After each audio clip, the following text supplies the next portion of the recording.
할렐루야! 오늘도 좋은 아침입니다. 주님이 우리와 함께 하십니다. 예수 이름 붙들고 우리가 성령 하나님을 의지하여 오늘도 걸어갑시다. 주께서 우리와 함께 하십니다. 10월 9일 수요일 아침 예배 성삼위 하나님께 올려드립니다. 오늘 하나님의 말씀은 예레미야 17장 12절부터 18절까지입니다. 예레미야 17장 12절부터 18절까지입니다. 영화로우신 보좌여, 시작부터 높이 계시며 우리의 성소이시며 이스라엘의 소망이신 여호와여, 무릇 주를 버리는 자는 다 수치를 당할 것이라. 무릇 여호와를 떠나는 자는 흙에 기록이 되어 오니니 이는 생수의 근원이신 하나님 여호와를 버림이니이다. 여호와여, 주는 나의 찬송이시오니 나를 고치소서. 그리하시면 내가 낫겠나이다. 나를 구원하소서. 그리하시면 내가 구원을 얻으리이다. 보라, 그들이 내게 이르기를 여호와의 말씀이 어디 있느냐, 이제 임하게 할지어다 하나이다.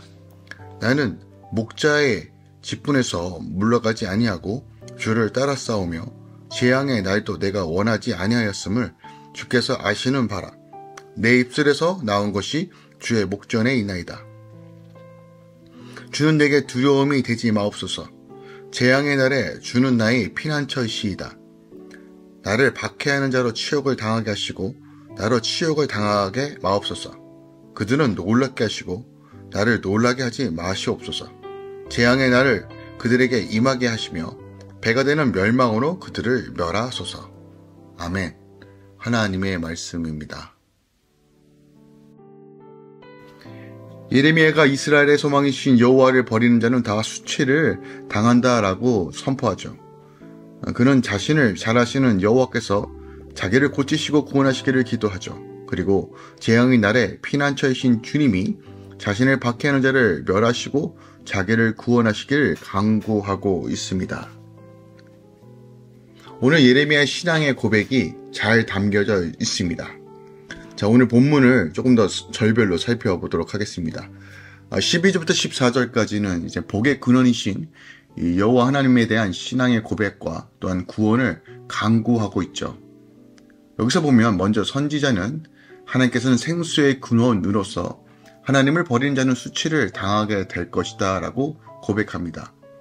그리고 그러한 신앙 고백에 근거하여 자신을 구원하여 줄 것을 간절히 간구하고 있죠. 15절부터 이제 18절까지 후반부인데요. 여호와의 종으로서 핍박을 무릅쓴 인종의 강조와 이를 보응하시는 하나님께 대적을 향하여 공의로운 보응을 내리실 것을 다시 한번 간구하고 있죠. 재앙의 날에 자신을 향하여 박해하는 자들을 향하여 하나님께서 징벌하시다고 명확하게 선포합니다. 이것이 바로 공의로운 보응을 내리실 것을 믿고 바라보는 간구이죠. 선지자는 먼저 백성들이 자신이 전하는 하나님의 말씀의 권위를 멸시함에도 불구하고 자신은 선지자 직분을 충실하게 수행하였다고 15절에서 16절에 고백합니다. 그리고 그러한 사실에 근거하여 이 마지막 재앙의 날에 자신을 박해하는 자들로는 치욕을 당하게 하시고 자신을 구원해 줄 것을 간구하죠. 이런 내용은 우리가 믿는 근거가 무엇인지를 명확하게 설명합니다. 우리를 구원해 줄 뿐이 아니라 우리를 대적하는 세력을 향해 하나님께서 반드시 보응하시고 심판하시고 징계하신다는 것이, 이것은 요한계시를 통해서 우리가 확인해 볼 수 있죠. 하나님께서 하신 말씀 그대로 믿음으로 선포하고 나아갈 때 하나님께서 그 일을 통해서 대체 무엇을 하길 원하시고 무엇을 하실 것인지를 우리는 선지자들을 통해서도 우리가 확인해 볼 수 있는 것입니다. 하나님의 말씀이 당장 이루어지지 않는 것처럼 보이고 불의한 자가 판을 치며 믿는 자들을 멸시와 조롱과 고난을 주고 있는 이 상황 속에서도 예레미야는 여전히 하나님의 심실하심을 바라보고 있는 것입니다. 하나님의 선하신 뜻을 믿고 바라보며 현실 가운데 인내하며 나아가는 것, 이것이 바로 믿음으로 또한 소망을 바라보며 나아가는 자들의 삶이라는 것을 오늘 예레미야 선지자를 통해서도 우리에게 확인시켜 준다는 것입니다. 세상은 좀 더 혼탁해지고 어려워질 것입니다. 더 인본주의 생각으로 악법들이 통과시킬 것이고 더 비난과 조롱과 어려운 가운데 교회가 처해야 하는 상황들을 마주할 것입니다. 그러나 우리가 끝까지 기도하고 또 주의 뜻을 선포하며 맞섰을 때 맞서고 막았을 때 막으며 다시 한번 주님의 나라를 향해 걸어가야 되는 분명한 사명이 있음을 꼭 기억하기 원합니다. 자, 오늘 본문 말씀 통해서 우리가 더 깊이 묵상할 것이 무엇이 있을까요? 자, 오늘 본문은 어떻게 보면 예레미야의 시, 노래입니다. 그러니까 탄원시죠. 하나님의 의로운 백성을 대표하는 이 예레미야가 다시 한번 하나님께 간구하고 있는 것입니다. 이러한 이 기도의 내용은 12절의 첫 부분을 보면 이렇게 되어 있습니다. 하나님을 영화로우신 보좌여 라고 호칭합니다.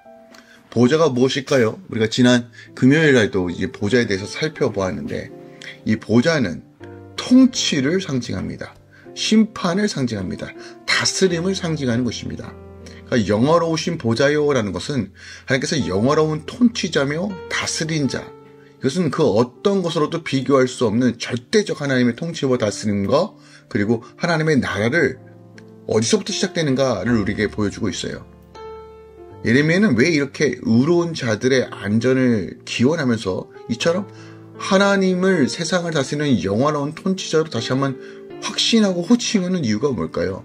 이것은 하나님께서 공의로 세상을 통치하시는 분이라는 것에 대한 믿음과 신앙의 고백이에요. 이 세상이 아무리 부조리와 깨진 것처럼 보이지만 그 전능한 하나님께서 공의로우시기 때문에 말씀대로 이루신다는 그 믿음에 근거한 선언입니다. 하나님께서는 영화로우신다는 것은 하나님께서 세상의 유일한 통치자로서 영광스러운 분이라는 의미도 있지만 하나님께서는 공의로우신 분이기 때문에 이 모든 것들을 하나님께서 만드는 그 질서 안에서 명확하게 해결하시고 이루신다는 것이에요. 하나님의 영광은 공의로서만 뒷받침되기 때문이죠. 그러니까 하나님께서 온 우주의 절대 유일의 통치자이시지만 공의롭지 못하다면 진정 영화로운 분이라고 말하기 어렵겠죠. 불법과 강함으로 통치하는 통치자를 그 직위를 높일지 모르지만 그 누구도 그가 영광스러운 왕이라고 말하지는 않을 겁니다. 결국 하나님께서 영화로운 통치자라는 것은 반드시 공의로우신 분이라는 것에 대한 의미를 담고 있어요. 예레미야가 이렇게 선언할 수밖에 없는 이유는 하나님이 공의로우신 분이기 때문에 지금 자신이 처하고 있는 현실을 하나님께서 가장 잘 아신다고 믿고 바라보는 것이에요. 그러니까 예레미야 사역 당시 의인을 고난받고 악인이 아주 그냥 판을 치고 불법을 자행하던 시대였어요.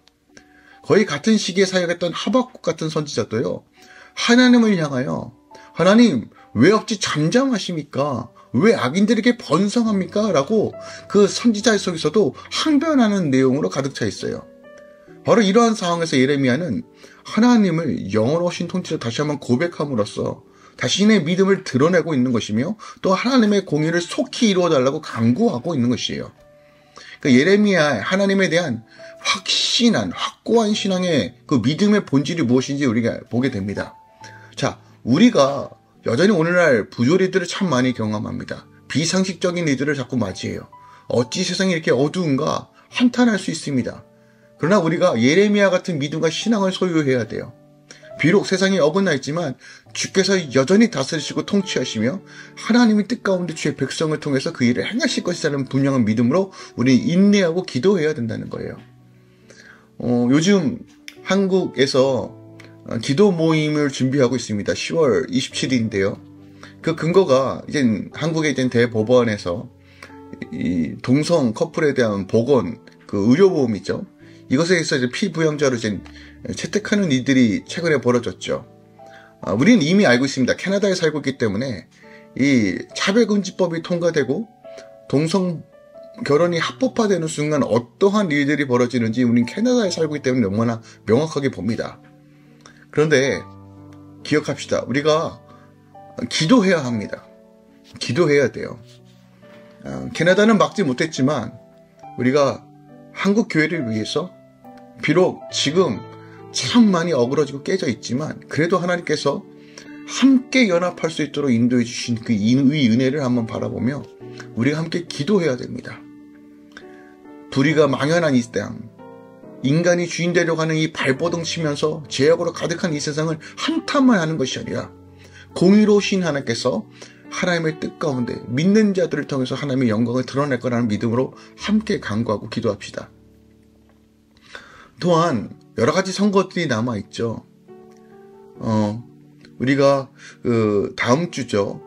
10월 19일날 BC 프로벤셜 엘렉션이 있습니다. 여러분들 이것을 위해서도 또 기도해 주십시오. 이 주정부가 다시 한번 회복될 수 있는 기회, 하나님의 말씀을 사수하는 정당을 여러분 꼭 분별하시고, 또한 시민권을 갖고 계신 분들은 꼭 투표해 주시길 부탁드립니다. 또한 11월 달에는 또 미국 대선이 있습니다. 그러니까 2024년에는 굉장히 핵심적인 해입니다. 또한 특별하게 이번 주 금요일, 토요일은 또 히브리 달력으로는 용키퍼 대속죄일입니다. 우리가 함께 회개하며 돌이키며 주님께서 다스리시고 통치하심을 믿음으로 바라보며 나아가기만 합니다. 하나님의 공의만 바라볼 뿐입니다. 인간의 지혜로는 이것을 해결할 수 없지만 의로우신 재판장이신 하나님께서 이루시고 세우실 것입니다. 또한 하나님을 믿고 바라보고 소망하는 자들을 통해서 하나님께서 그 일을 행하실 것입니다. 우리가 구원받는 자로서 살아갑시다.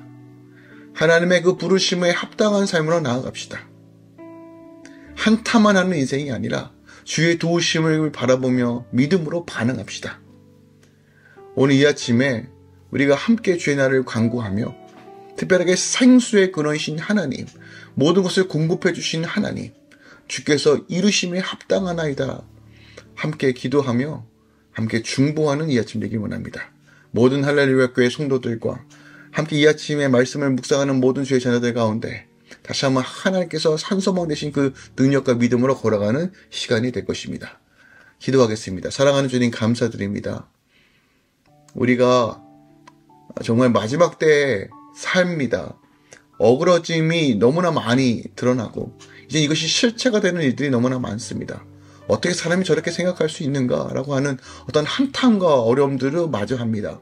그러나 하나님, 세상을 향하여 한탄만 하는 인생이 아니라 외양간에 송아지가 없어도 난 여호와로 즐거워하리로다 하는 하박국 선지자의 고백처럼 이루시고 회복하실 주님을 오늘도 믿음으로 바라보기만 합니다.